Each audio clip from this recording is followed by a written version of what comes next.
ആ ഇനി ഞങ്ങൾക്ക് അറിയേണ്ടത് പടവലം എപ്പോ വെട്ടിമുറിക്കും എന്നുള്ളതാണ്. ഐ മീൻ പടവലത്തെ വീടും വസ്തുവകകളും. നീ എന്തുവാ പറഞ്ഞേ? നിനക്ക് പടവലത്തെ വസ്തുവകകളോ വെട്ടിമുറിക്കണമെന്നില്ലയോ? നീ ഒന്ന് വന്നു നോക്ക് വെട്ടിമുറിക്കാൻ. ഈ ചോനറത്തല ഭവാനി ആരാന്ന് നീ അറിയും. എനിക്കേ എനിക്ക് സ്നേഹിക്കാൻ മാത്രമല്ല അറിയാവുന്നത്, വേറൊരു മുഖം ഇറുക്കാൻ.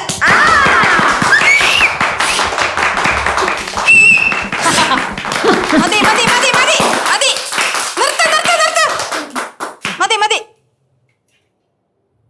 ഇവിടെ ചോദിച്ചാ മതി, പറഞ്ഞു തരും.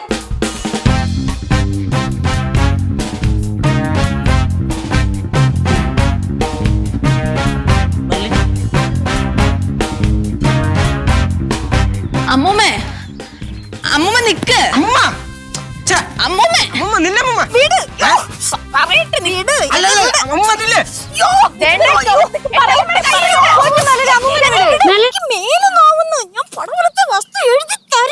എന്റെ പൊന്നു മെർലിനെ, നീ അമ്മയൊന്ന് വീട്. എന്റെ അമ്മായി ഒന്നും മിണ്ടാതിരിക്കും. ഞാൻ മിണ്ടായിരിക്കണം, നീ എന്റെ അമ്മയാണ് പിടിച്ചു വെച്ചേക്കണേ. അതെ, ഞാൻ ചോദിക്കണ കൂട്ടത്തിൽ അമ്മായിക്ക് ശ്രീകുട്ടൻ മാമനുള്ളതും കൂടി ചോദിക്കുന്നുണ്ട്. ഞങ്ങളുടെ കൂടെ നിക്ക്.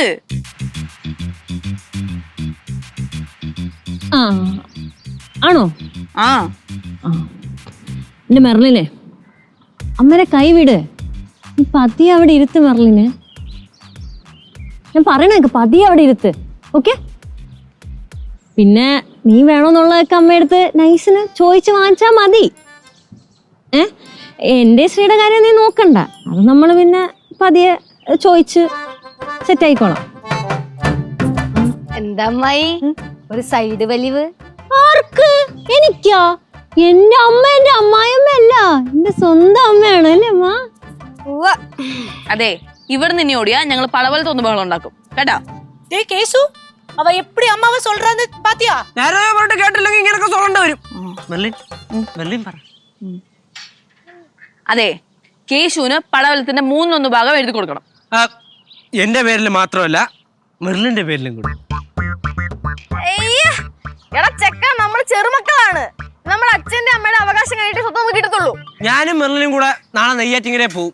എന്നിട്ട് എന്റെ അച്ഛന്റെ കാലം ഇവൻ അപേക്ഷിക്കും. ഞാൻ മാപ്പിരക്കും. ഞാൻ ചെയ്ത ഈ മഹാ അപരാധത്തിന് എന്റെ അച്ഛൻ എനിക്ക് മാപ്പ് തരും. അച്ഛൻ പറഞ്ഞ അമ്മയും കേൾക്കും. അച്ഛന്റെ പുന്നാര മോനെ ഞാൻ. നീ മഹാപരാധം എന്ന് പറഞ്ഞത് എന്നെ കെട്ടിയതാ? അത് മഹാ ദുരന്തല്ലേ? നീ മിണ്ടാരി. മെർലിനെ, ഞാൻ ഉദ്ദേശിച്ച എന്താന്ന് വെച്ചാലേ, നമ്മൾ ഈ കല്യാണം കഴിച്ചതേ അച്ഛൻ്റെ അമ്മയടുത്തും പറഞ്ഞിട്ടല്ലല്ലോ. അപ്പോ അതിനെ ഞാൻ ഒരു അപരാധം എന്ന് പറഞ്ഞതേ ഉള്ളൂ. മഹാന്നുള്ള ചുമ്മാ ചേർത്ത് കാര്യമായിട്ടൊന്നും എടുക്കാം.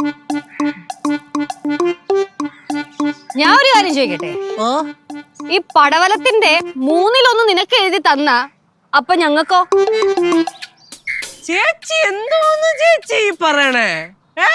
കിടക്കല്ലേ കുഴപ്പമുള്ളത്? ചേച്ചിക്ക് ആളിയന് കിൻഡൽ കണക്കിന് സ്ഥലം പോരാത്തന്നെ അവിടെ ദുബായിൽ മരുഭൂമിയിൽ മേടിച്ചിട്ടേക്കണ്. അടിക്കടിക്ക് വെച്ചേക്കണ് ബാങ്കില്. എന്തിനാ ആർത്തിയാണ് ഇതെല്ലാം കൂടെ? ചേച്ചി എവിടെ കൊണ്ടുപോയിട്ട് തിന്നി? എനിക്ക് എന്താ ആർത്തിയാണോ അതെനിക്ക്? അതവിടെ നിൽക്കിട്ട് ചേച്ചിയുടെ കാര്യം നമുക്ക് ഡീലാക്കാം. എന്റെയും പാറുവിന്റെയും കാര്യോ? 15 കൊല്ലം കഴിയുമ്പോ എനിക്ക് കല്യാണം കഴിക്കാനുള്ള എനിക്കും വേണം പടവലത്തിന്റെ ഷെയർ. ഓഹോ, 200 രൂപയുടെ 3 മുട്ടായി മേടിച്ചു തരും. അതും കഴിച്ചോണ്ട് ആ മൂലക്കൊല്ലം പോയിരുന്നോണം. അയ്യോടാ, എന്നെ പറ്റിക്കാൻ നോക്കണ്ട. അങ്ങനെ പറഞ്ഞു കൊടുക്ക് മക്കളെ, കേക്കടാ എന്റെ കൊച്ചിനെ. എനിക്ക് 5 എണ്ണം വേണം. தொலைச்சு. நீங்க யாரும் வருத்தப்பட வேண்டாம். அம்மா உங்களுக்கு தேவையானது எல்லாமே செய்து கொடுப்பாங்க. എന്ത് ചെയ്തു കൊടുപ്പാങ്കേന്ന്? അമ്മൂമ്മ ഒരു 50 സെന്റ് എഴുത്തരാന്ന് പറഞ്ഞിട്ടുണ്ടല്ലേ? ஆமா ആമ, വെറുതെ അല്ലേ ഇവിടെ ചുറ്റിക്കറങ്ങി നടക്കണേ. மெர்லின் அம்மா இத பாருங்க அவன் என்ன சொல்றான்னு. കനകം, നീ ധൈര്യമായിട്ടിരിക്കുക. ഞാൻ ജീവനോടിരിക്കുവാണെങ്കിൽ പടവലത്തെ ഒരു കഷണം ഭൂമി ഇവർക്ക് രണ്ടുപേർക്കും ഞാൻ കൊടുക്കത്തില്ല. അമ്മൂമ്മോ, പൂർവീക സ്വത്ത്. പൂർവീക സ്വത്ത്. അതിന്റെ അർത്ഥം ഇവിടെ നിൽക്കുന്ന പലർക്കും അറിയത്തില്ലെങ്കിലും അതിന്റെ കൃത്യമായ അർത്ഥം ഞാൻ പറഞ്ഞുതരാം. കോടതി കാലാകാലങ്ങളിൽ അതിന് കൃത്യമായ നിർവചനങ്ങൾ കൊടുത്തിട്ടുണ്ട്. 4 തലമുറ. എങ്ങനെ അമ്മൂമ്മ? 4 തലമുറയോളം വിഭജിക്കാതെ കിടക്കുന്ന സ്വത്തിനെയാണ് പൂർവീക സ്വത്ത് എന്ന് പറയണം. ഞാൻ നിയമം വെച്ച് കളിക്കും. എങ്ങനെ? നിയമം വെച്ച് പടവലം ഞാൻ മുക്കും. അത് കഴിഞ്ഞിട്ട് ഞാൻ ചോനറത്തലയെ കയറി പിടിക്കും. എങ്ങനെ? ചോനറത്തലയില്. അമ്മൂമ്മയുടെ അച്ഛന്റെ പേര് ഓർമ്മയുണ്ടോ? കൃഷ്ണൻകുട്ടി അല്ലേ? അപ്പൂപ്പന്റെ പേരോ? ഗോവിന്ദകൃഷ്ണൻ. അപ്പൂപ്പന്റെ അച്ഛന്റെ പേര് ഓർമ്മയുണ്ടോ? അത് ഓർമ്മയില്ല. ഓർമ്മയില്ല. പക്ഷെ ഈ കേശു അതും തപ്പിപ്പോവും. എന്നിട്ട് വേരോടെ കുത്തികളക്കും ഞാൻ. നിയമം വെച്ചിട്ട് ഇതാ ഈ കയ്യില് പടവലം, ഈ കയ്യില് ചോനർത്തല. ഇങ്ങനെ അമ്മാനം പാടും. അമ്മാനം പാടും ഞാൻ. നീ വാ. ഫ്ലവേഴ്സ് ഒരുക്കുന്ന കാഴ്ച വസന്തം യൂട്യൂബിൽ പ്രേക്ഷകർക്ക് ലൈവായി കാണാം. ഫ്ലവേഴ്സ് കോമഡിയിൽ ജോയിൻ ചെയ്യൂ, ആസ്വദിക്കൂ.